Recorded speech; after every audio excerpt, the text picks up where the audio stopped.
Eu sou Raoni Heder, sou fotógrafo e professor de artes marciais e eu também estou na TV Relacionamento.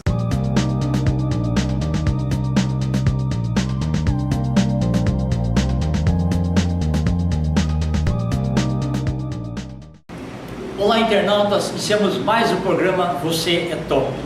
Hoje é um dos programas mais tops que eu já gravei na vida, porque nós vamos falar com uma lenda. Roberto Guerra, gratidão, muito obrigado, viu?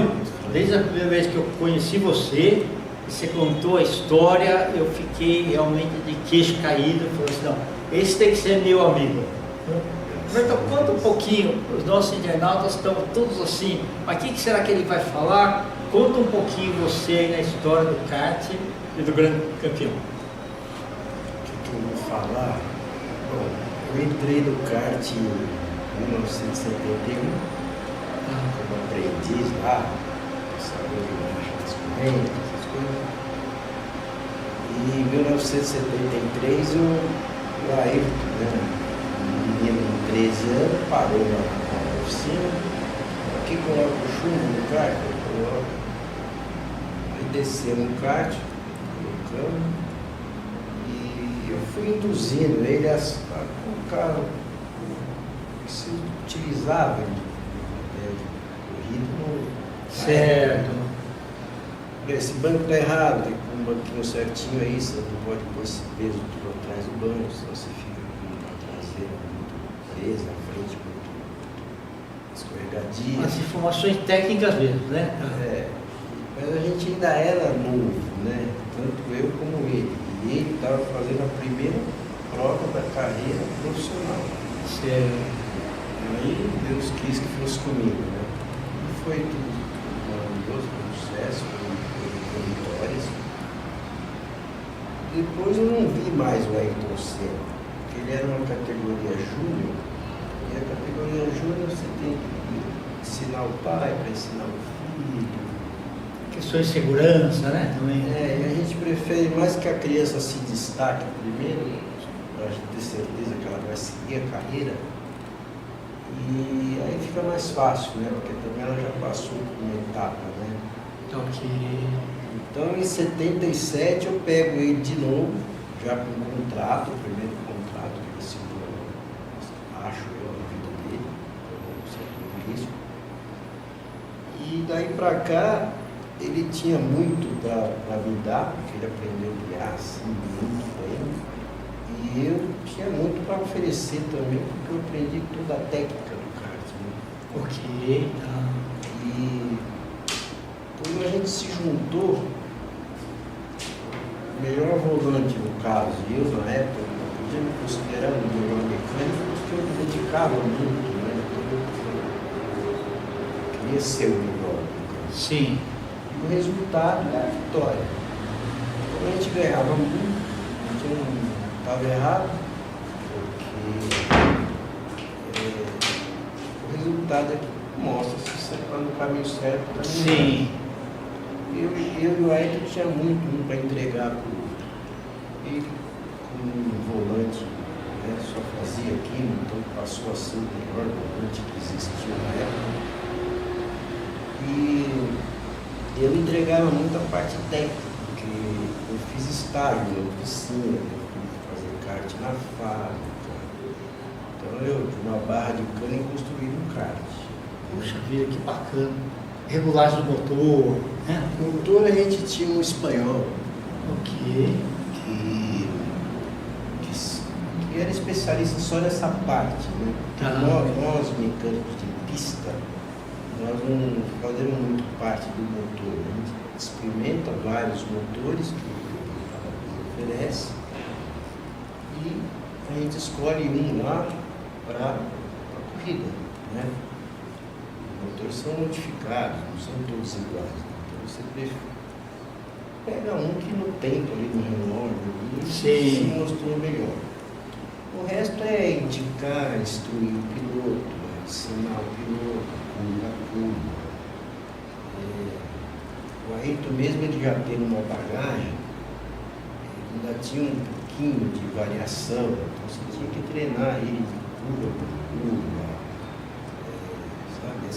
esse jeito de fazer a curva é melhor, esse jeito é melhor, esse jeito é melhor. Às vezes ganha 1, 2 segundos ali, né?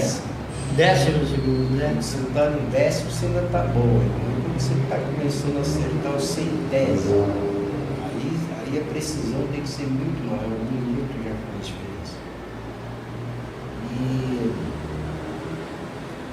foi muito bacana a minha estada com o Ayrton Senna. Foi a minha melhor época também, porque ele era muito dedicado e eu também gostava tanto daquilo que eu me dediquei também ao máximo.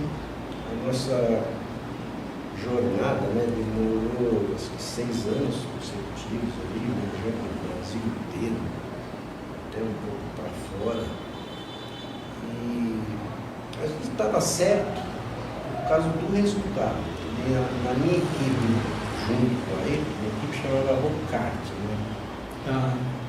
E o Ayrton nem tinha o nome Ayrton ainda, conheciam ele como piloto 42. Era o apelido dele. O Beco, o Beco é de infância já, né? De infância. Mas a gente chamava ele mais de Beco. Ele veio ter o nome Ayrton Senna, assim, depois que ele vai para a Europa, que lá parece melhor, né? Entendi. Só que aqui, aí, quando você conheceu ele, 13 anos, aí era Beco. Até o final da vida, que Era você o 42, encontrou ele. né? O piloto 42. Tá. E ele era muito afoito, assim, muito, sabe? Ele não parava muito em cima da pista, né? Ele batia muito, ele rodava, ele fazia strike lá na largada. Então a gente via que ele era uma produção, mas precisava ser domado. Certo. Um dia até eu olhei para o Sam e falei, meu Deus, dá um piloto desse. Se eu domar ele, eu ganho todas as corridas. Na nossa equipe, nem eu era o dono da verdade e nem ele. Aqui quem manda, o chefe da equipe aqui nossa é o cronômetro. Se o cronômetro falar que está bom, É verdade, é técnico, né? se ele falar que não está, não está. E daí para lá você usa a criatividade, sacrifica bem o piloto para se preocupar com todo tipo de coisa que puder. Vai tendo os resultados, os campeonatos, as voltas mais rápidas, pontuação.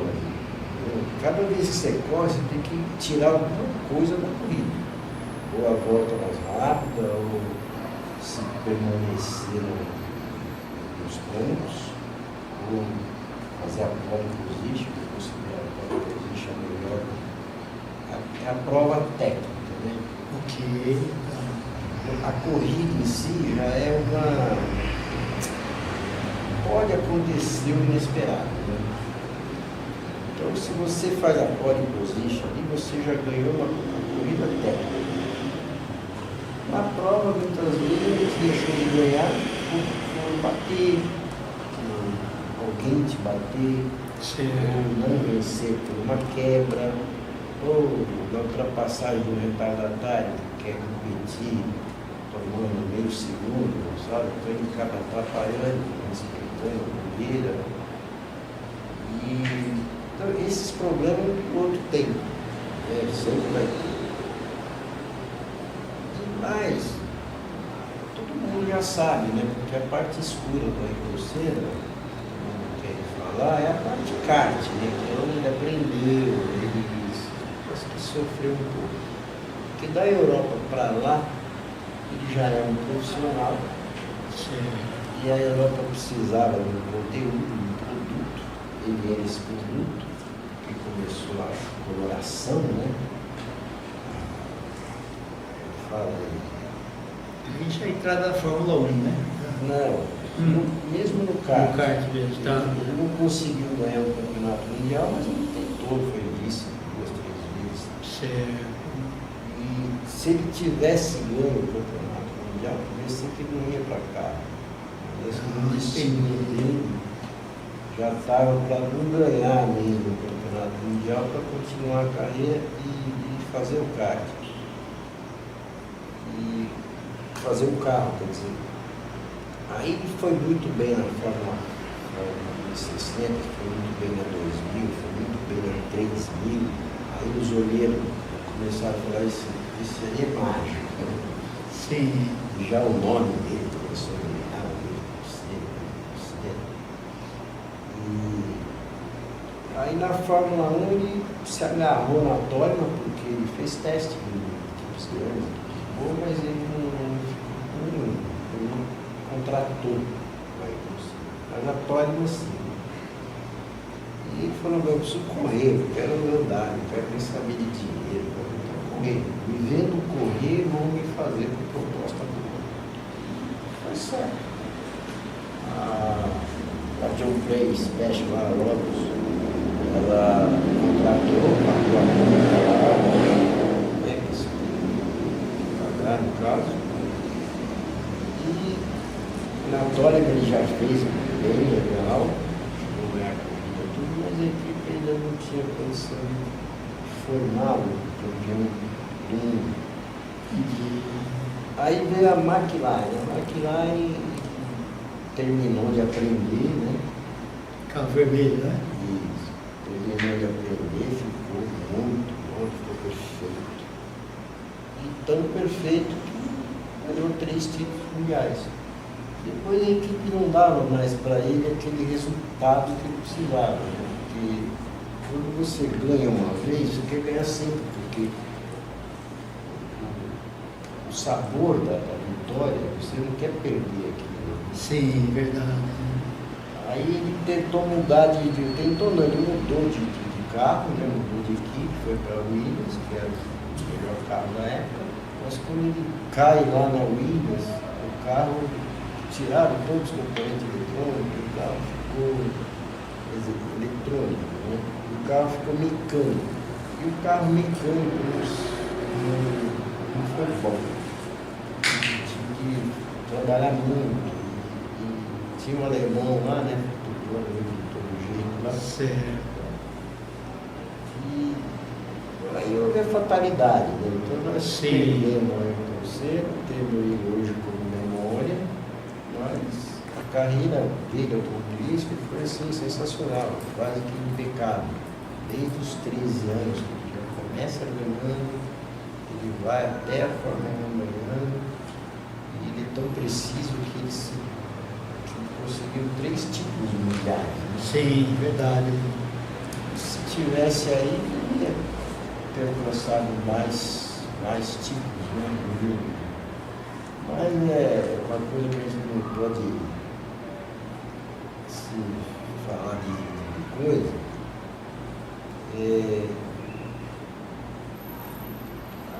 A vida, assim,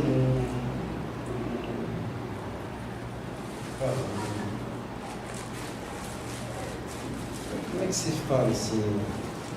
A vida não consegue explicar para você o destino da sua vida. Né? Você só sabe isso depois. Né? Até que antes que ele era lá em Senna, ele não era todo Ayrton Senna. Quando ele morre, depois de tudo que ele fez, é que a turma falou, pois essa pessoa não era aquilo que a gente pensava, né, em termos de falha humana. Ele era humano, ele era preciso, ele era trabalhador, ele era perfeito, ele estava assim, sabe, o ser humano, maravilhoso, espetacular. E é isso aí, a vida não dá explicação para nós, né, nas posições do destino. O destino do Ayrton Senna foi esse. Ô Roberto, e como é que você sente tendo feito parte dessa história do campeão? No começo a gente não sabia que a gente estava fazendo uma história. Né? A gente trabalhava muito, gostava muito de correr e ia colhendo resultados, resultados. A gente conseguia, mas a gente gostava, mas a gente trabalhava, porque o Ayrton não tinha problema de dinheiro, nem de vontade. O pai dele era um protetor, protetor assim, nada podia acontecer com nós, porque o seu Milton era o poder, Sim. Então, a última vez que eu vi o Ayrton foi em 93. Ele foi em casa, nós falamos mais ou menos de como ia ser o ano de 94. E eu falei, o alemão tá bom, hein, meu? O alemão não chega pra lá. Não é bem assim. Não é bem assim, não. Não tá bom, caramba. Ele falou, não, o alemão não chega pra lá. E aquele carro ruim lá, como é que vai ser? Não, o carro, a equipe é rica, a gente consegue acertar. E toda a nossa jornada, eu sempre falei para ele, assim, eu quero fazer uma suspensão, um carro de corrida, assim, do jeito que você vem fazer a curva, você não precisa brecar. Você vai, faz a curva do jeito que você vem. E eu consegui inventar isso. E ele pegou e falou, Roberto, eu vou trabalhar mais 2 anos só, vou fazer 2 anos de Williams, para ser campeão, vou fazer 1 ano de Ferrari, de Berlusconi, e vou parar de trabalhar. Ele encarava aquilo como trabalho. Entendi, tá. Eu não quero mais trabalhar. Aí quando eu parar, nós vamos fazer essa suspensão sua. Vamos botar uma marca nossa lá, nosso nome lá. Entendi. E no meio do caminho eu vou fazer família. Só que não se sabe o que acontece, né? Na hora que ele vai embora da terra. Se Deus tirou, se foi uma coisa humana, sabe? Uma decepção. Não se sabe até hoje assim, exatamente o que tirou aí do céu da terra. Mas a gente vai acreditar que é Deus, né? Isso, perfeito. Depois veio um monte de especulação, que a namorada, porque não sei quem falou, porque o carro não funcionava, morreu pessoas. Então ele teve uma fase, né, esse final da vida dele, muito assim, o que você faz, mata. É melhor que você seja, e para mim todo o sangue que você derrama no chão, ele vem de um exemplo. Então vamos supor, se o Ayrton Senna que fazia tudo perfeito, tudo direito, tudo maravilhoso, ele vai, morre. Então, para você que faz de qualquer jeito, você sofre muito mais. É verdade. Mais risco. Então é mais ou menos isso aí. Obrigado, meu amigo. Ok, tomara que nós se demos bem, mas gosta bastante coisa. Não, perfeito, ficou ótimo. Arruma. Internautas, meus agradecimentos a essa lenda, Roberto Guerra. Nós finalizamos mais um Você é Top. Um grande abraço e até a próxima. Grande abraço a todos.